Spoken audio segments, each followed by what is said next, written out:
My story is not a crazy story, man. It's actually a very simple story. And that's why I think everybody should try, you know. I knew about Shark Tank, the show, obviously. At the time, I was working with my nephew. He was like, hey, man, we should apply to Shark Tank. I said, sure, why not? Let's do it. And we just went online and literally we just like filled out this little application. How much additional revenue do you feel like working with Cuban added to your bottom line? How much additional revenue? Working with them, it basically, I don't think we would be here right now if it wasn't for the show.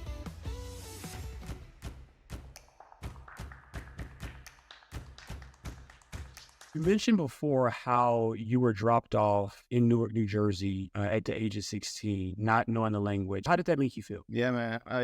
When I tell that story, I joke around. First place I landed in the United States was Newark. I was expecting like Disneyland, you know, that's kind of what I seen back home in brochures and newspapers and things like that. But I joke around that because I actually love now. I live really close to Newark and I love the whole area there. But it's got a bad rap, you know. It was cold. It was cold, you know, when I got there. I don't think I've seen snow before. So that was kind of like my first time to see snow when I landed. What year was this? That was 1985. Oh, 85. Wow. It was in 1985, man. So there was none on the technology back then. That's what we're talking about, magazines. And I didn't mention, I was looking at it on social media. It didn't exist, you know. So all the news we got was from like newspapers and things like that. But I had been to the U.S. to Orlando, but I never been up here in the cold. So that was a little bit of shocking to me. You mentioned that in another language. I tried to learn English before coming into the U.S., but of course, you know, I had like 2 months and probably say cat and dog and things like that, but not too much more after that. So I'm curious, like you got here, you're 16. At that age, 16 in the States, you're typically a sophomore in high school. So is that where you started off? Yeah, no, I was actually 17 and I was already, I had just graduated from high school. So my goal was to come here, you know, try to learn the language. I wanted to get into a good school like Rutgers, which is where I ended up going to eventually. But I needed to learn English first. So that was kind of my goal initially. And that was rough, man. But it's funny how when you're in the country, you pick up the language quick because you need to. I couldn't ask you how to go to the bathroom or order for a hamburger or something. So I had to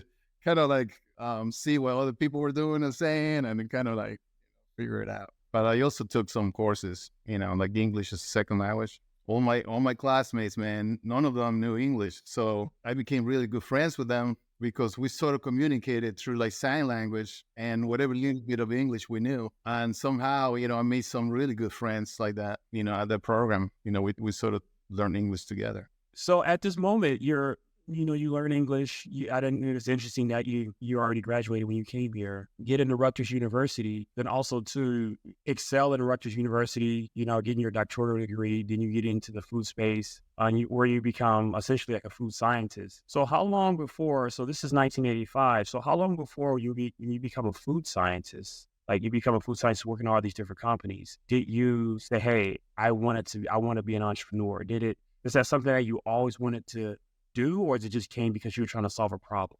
Yeah. So, I mean, I think, you know, the whole entrepreneur thing came from my family just because my dad and my mom, they were both entrepreneurs back home. You know, I come from an undeveloped country, Honduras, and the best way to make it there is to start your own little business. And that's what they did. You know, I've tried everything from little mini stores to catering to, you know, hardware, you know, a small hardware store. My dad was an engineer and, you know, and his partners had started a company, a small company. He was just doing road work for the government and things like that. When you grow up, you know, with that environment, it's there, you know, in the back of my head. Although I wasn't thinking, okay, this is what I want to do. What I wanted to do was get a good education. I love studying. That was one thing that I always liked when I was in high school. I wasn't the best at it, but I really liked learning. You know, when I got into Rutgers, I wasn't sure what I wanted to do. Food science was kind of something that came along after a year of being in college. I started as an engineer. That's what my dad is. He's an engineer, so I figured I'll be an engineer.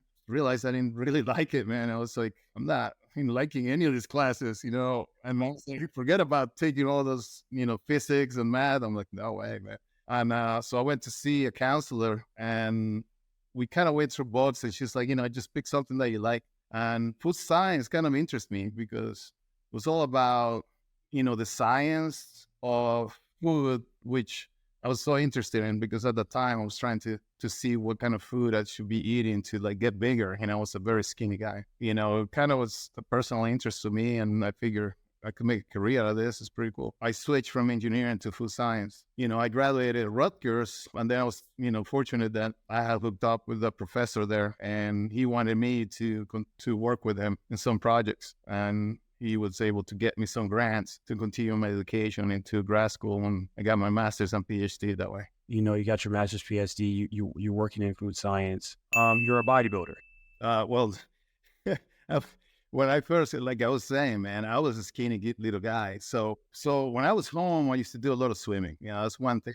That we had a pool very close to home, and my mom and dad, they wanted us out of the house. So it's just like, just join that club and just like start swimming. And they kind of forced us into it. We didn't really want it to, but we're not. So we started it and loved it. So I ended up actually swimming almost professionally with those guys, with the club. And so when I came to the US, as when you do a lot of swimming, you spend a lot of energy. I was growing up still, still like getting taller or whatever. So I was just skinny, man. And I was like, this is not a good look for me, So I was like, I need to get some muscle and weight. So that's how I got into the gym. And I started working out at this called the dungeon. We used to call them. It was like a really sweaty, like rusty barbells and things like that over at Rutgers. They didn't have the facilities that they have now. And I loved it. They had a big fan. It was so hot in there, man, but everybody was just into it. And I really fell in love with that. It was then after, many years after that, I decided I wanted to start doing some bodybuilding, shows and see how it went. I loved it. So I kept doing it for a while. And that's kind of segues into PNOS, right? Because you're looking for healthy snacks as you're working out, trying to find some good stuff to put in your body, which is oftentimes the case. It's a lot of junk out there in the market. So tell us that. You kind of came up with the idea. You came up with names. Tell us that story. I mean, everything, I always feel like everything's just, your whole life is just a big story, right? And from the time I started swimming, that led me into getting to the gym. That led me into getting into food science. Food science then is because, I wanted to learn more about nutrition and my own body. And, eventually after I left, after I finished my graduate degree at Rutgers, I got a job in Nabisco. And I was doing a lot of snacks, like the Oreos and the Ritz and stuff like that. And I was had in the back of my head, it's like, man, this stuff tastes really good, but it's just like, there's nothing really good for you here, man, So I started to look for companies to work for. I wanted to work for companies that were more into nutrition. So I was reaching out to EAS, which is like a bodybuilding company, some of the other bodybuilding companies that they were making protein and bars and things like that. And I wasn't getting hired by these guys, So I was kind of disappointed. And, eventually I got a break and I got a job at Nestle. And Nestle had a performance nutrition division, which is, they were making Power Bar. I don't know if you remember Power Bar. You might be too young for that, man. But they started the bar business. That's how bar started. And it was meant to be for like, runners, people that were like doing marathons and things like that. So I was starting to work in that brand, and we're trying to bring a little more mainstream. So, we got into a lot of, information from consumers about how they see nutrition and, how much protein they thought it was good for their bodies and things like that. So I learned a lot from that experience. And I, as I was working, I was just coming out with all these ideas in my head. Like, it's like, there isn't something like this. There's nothing that has good amount of protein with low carbs, low sugar, more fiber that would be good for someone that is, a weekend warrior, or someone that is just a mom, that is just busy, that will still benefit from all these nutrients, and that's how, the idea came about doing PNOS. And, one thing led to another. I left Nabisco, I left Nestle, and then I started my own business, and that was the first product that I launched. I had a whole bunch of other ideas though. that I worked on, but that's the one that I launched. You know, it's funny. A lot of entrepreneurs, there's a question that comes up often, like when is the time to leave your 9 to 5 job to go all in on your business? So, were you profitable with Peanut before you left, or did you have like, I guess, some savings, some runway to get you through? That was a very hard decision because, in corporate, man, I have gone up the ladder. I was already a director level R&D for Nestle, which was pretty high level. Well, and had gotten another offer as a VP for another big, CPG company. But Nestle was going through a change. They were selling the performance division to Post, the cereal company. There was a lot of like uncertainty at that time. We didn't know where they were going to go to, what they were going to do with the brands. And I felt like there was not enough of an interest to continue on that path. I felt like Post wasn't going to take it where I felt fulfilled about it. And that's when, I started thinking, okay, should I take this other, job security, money, or like follow this dream that I had, that this thing that is just in your head all the time. I thought about it for like a week, man. Seriously. I decided, no, what, I'm going to follow my dream. This is my time. This is the one chance I have to do it. I have saved some money. I also had a little bit of severance from the Nestle takeover. So that was enough for me to start something. And I figured, let's do it. What year was this when you started Peanut? 2015. 2015. What year did you get on Shark Tank? 2020. 5 years. You were on the ground for about 5 years before. I think I listened to one interview. You said you're in about 900 stores. Was that correct? At one point, man, before COVID. Yeah, we're gonna get to that story. We're gonna get there. I want to talk about that too. So let's get here as far as the I guess the submission process. I've seen commercials before, like what did you have to submit a video? How did that work?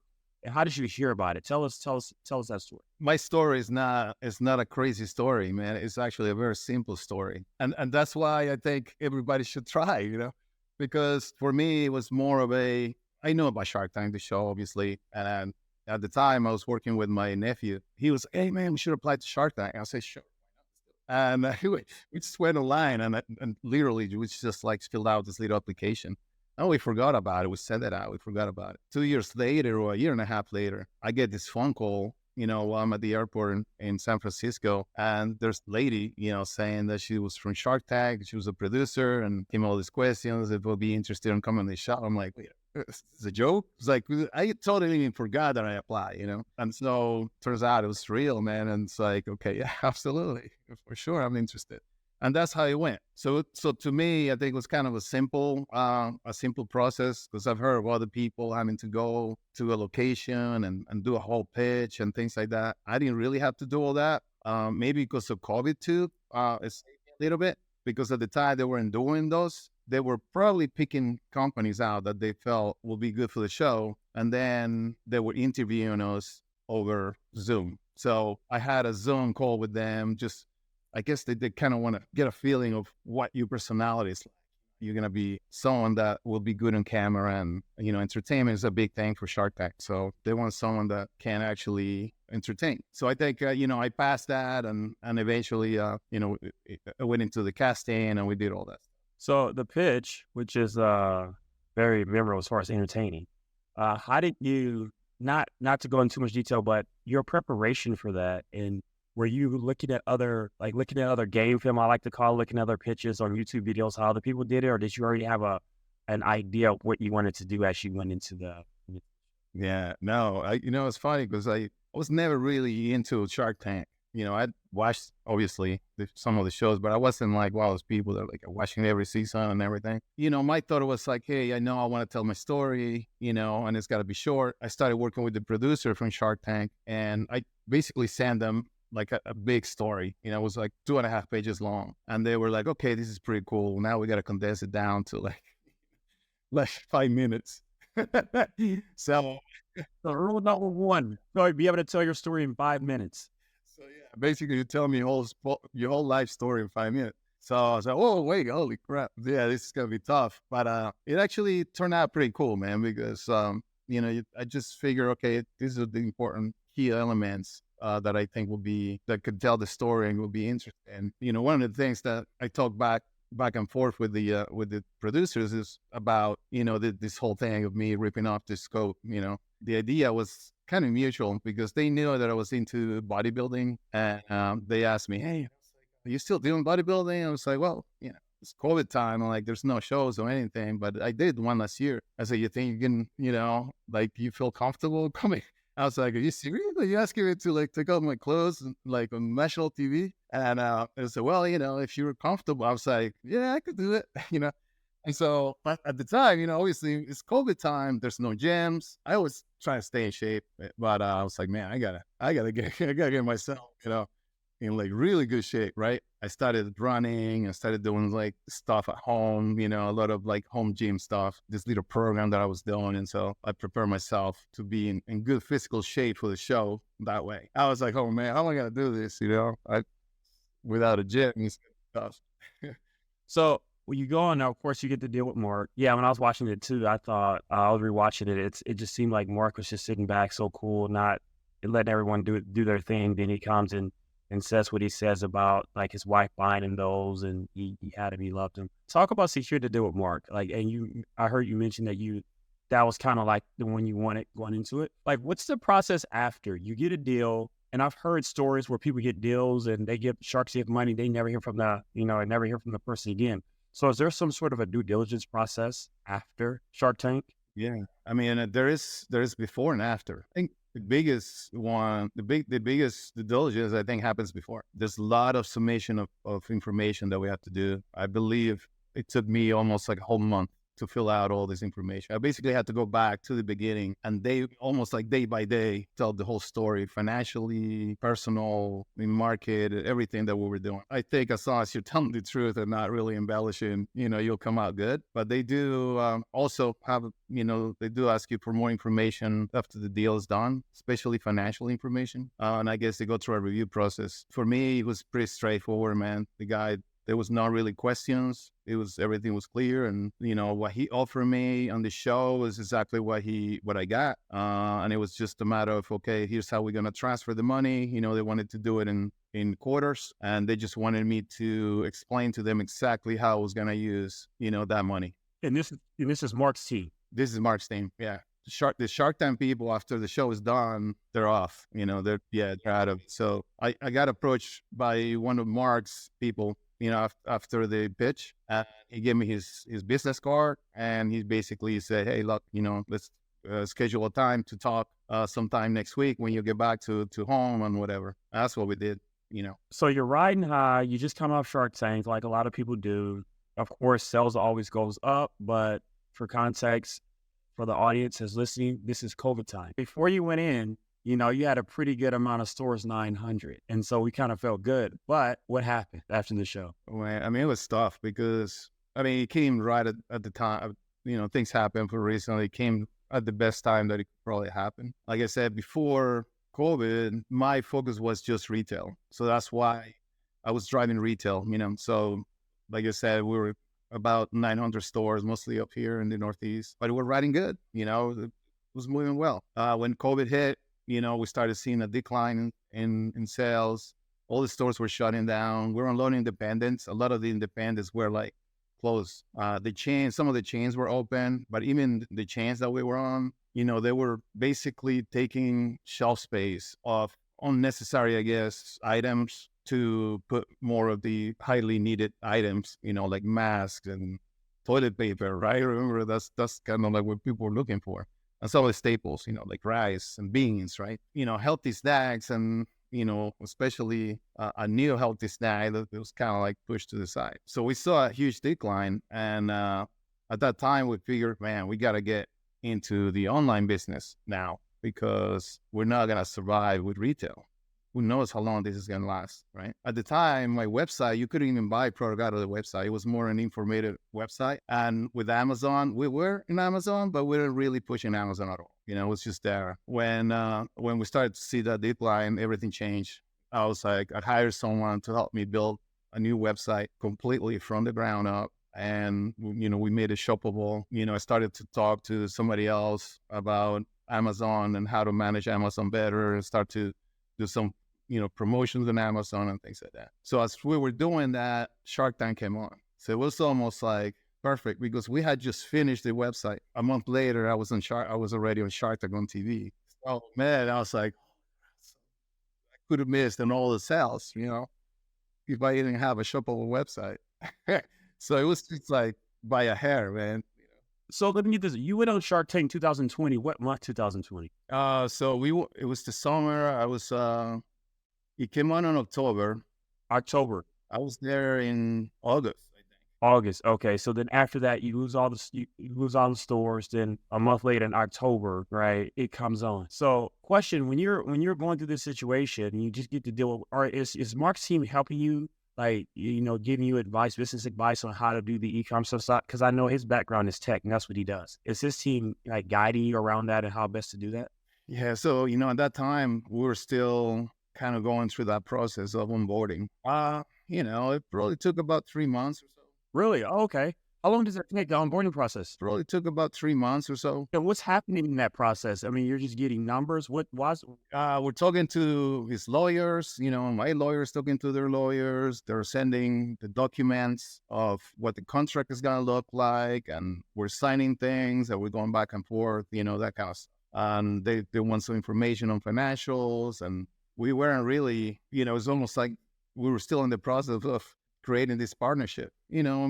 I can't complain. I was one of the first ones to come for that season. So that's why there wasn't a lot of time between the time that I filmed to the time that I was on TV. It was like once I was the second, on season 12, we were the second ones to go on. We didn't have a lot of time between. So, but at that time, we didn't have any of Mark's team support. So everything we did, it was basically on our own. We did a decent job. Now, looking back, obviously, we could have done way better. We were able to capture sales. The website didn't crash, which is one of the things that I was like worried about. We spent, man, that was a crazy weekend, because as soon it came on at night, maybe it was like 10 o'clock. I forgot what time it was, but around 8, 10, 9, I had my phone with me, and all of a sudden you could just hear all the clicking, ting, ting, ting, ting. Those are sales, Atlantic City. And I was like, these are sales. I started getting really anxious, because like, I don't have this kind of product. Like, I don't have this much product. So that same night, man, I went to the plant to start making boxes, doing date labels. And the next day, spend the whole day doing that. And the next day, the same thing, man. I gathered my friends, my nephew, my brother was there. The whole family was a family event, man. A family and friends, man. Going crazy, man, making labels, putting in boxes, man. It was fun. So this is that side of entrepreneurship that entrepreneurs will see. They see the Shark Tank appearance, they see all that, but this is the work that has to go into it. Once you get all those sales, right? You got to be ready to do whatever it takes to make sure you fulfill orders, because if you don't get those orders filled, I mean, it's just now you're labeled as someone that, doesn't fulfill orders. Now your brand, it's kind of looks like that. I have situations before where I would order something from a brand, don't get it, I never go back. And then what do? I tell other people, I did such and such with them. They didn't send it back. I wouldn't use them, right? So that negative, unfortunately, that's the way it works. So, yeah, good lesson. That is true, man. And that was one thing that we wanted to make sure that we were able to fulfill every order. And also answer to customers, man. You cannot believe how many questions from customers we got. And we had to do it ourselves, and just answer every single email that came in with whatever questions. Is it kosher? Is it gluten-free? I'm diabetic. Is this going to be good for me? I mean, there was just so many questions. That's a key point, because one of the things I realized too, when I'm working with somebody like any business, that like if I'm paying money, but yet I don't know, that fear of not knowing, I'm asking a question and it just takes forever to get a response. I've always thought about, like, if I'm ordering something, if I'm doing something, you should keep the customer, like their communication should be steps, right?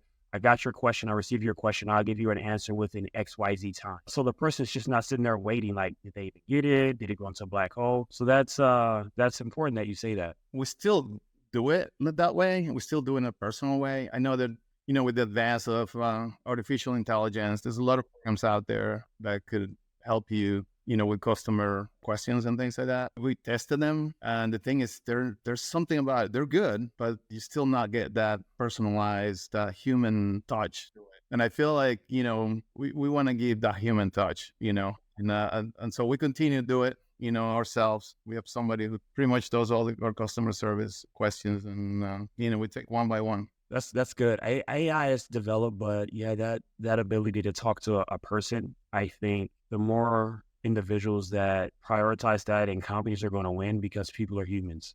AI can be good for a lot of things, but the places where you need to connect with a human, I think it needs to stay there. I want to segue really quick to say you work with Mark and his team for 3 months. What is that relationship like now? I read somewhere, I used to listen to a lot of Cuban stuff, and he mentioned that for all his companies, like they have to send an email, I think every Friday, bad news first. Does that still happen? Do you have to do that now? Well, it's got a pretty good team, and it's got a team that, they have a specialization on different areas. So we work with this guy Q, for instance, and he's with us, like we meet every week, and he's our like marketing guru. So he helps us with strategy, and they have other people that are more into they have more better relationships with like some of the retailers. So we try to reach out to them. Hey, try to talk to someone at, X, Y, and Z, supermarket chain. Do you have any contacts there?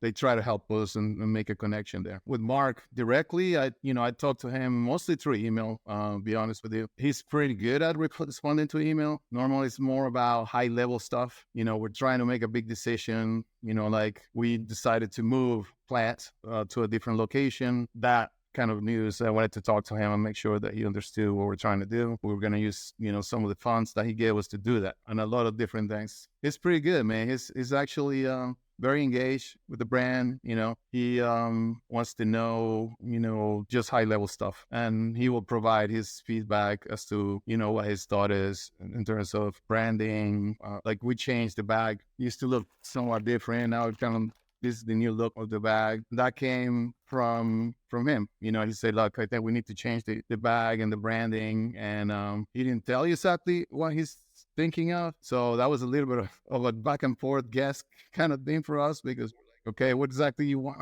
And he was just like, no, I don't like that. I was like, okay, but what exactly you don't like about it? It's like, can you give me a little more? But eventually, we came to this bag, and he was like, yeah, that's good. I like that. So that's how we went with it. Well, let me ask this question, high level. How much additional revenue do you feel like working with Cuban, specifically Cuban, because Cuban has a name within business, added to your bottom line? How much additional revenue? Working with them, basically, I don't think we would be here right now if it wasn't for the Shark Tank show, and for working with Mark.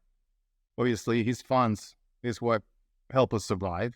He gave us $400,000. Then the Shark Tank episode kind of just elevated awareness, for the brand, and he continued to do that because, they always have reruns, right?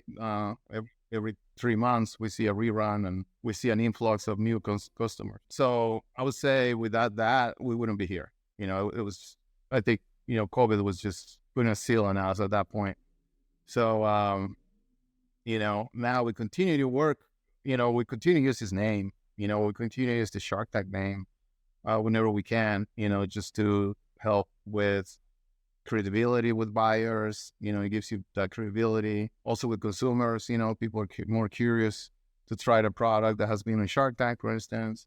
So, we're trying to put that out there to initiate that curiosity for the consumer to come and check us out. It has, it's basically what has elevated us to where we are now. We still have ways to go. I always said, everything doesn't, the internal finances are very different from what people think. I said that, I was joking around. I was gonna make a T-shirt that I want to take to trade shows, because people always ask me, "How do you win Shark Tank?" So yeah, I'm so good. What do you make a deal with? I was like, Mark Cuban, and they say, "Oh, you must be rich." And I was gonna make one T-shirt that would say, "Yes, I was in Shark Tank. Yes, with Mark Cuban." It's like, no, I'm not rich. Yeah. That might be a good thumbnail or something that I can promote this video with, something like that, for sure. Yeah. because people see the show and they're like, oh man, you already make a deal with this guy. He's a billionaire. It's like you're set. But the reality is, we are the ones still managing the company. Mark is just there as a support. We are the ones making all the decisions. We're all the ones spending the money on how we feel is the best way to do it, to grow. From that perspective, we're still doing how we were doing it before. It's just that now we have a little better advice on how to do it.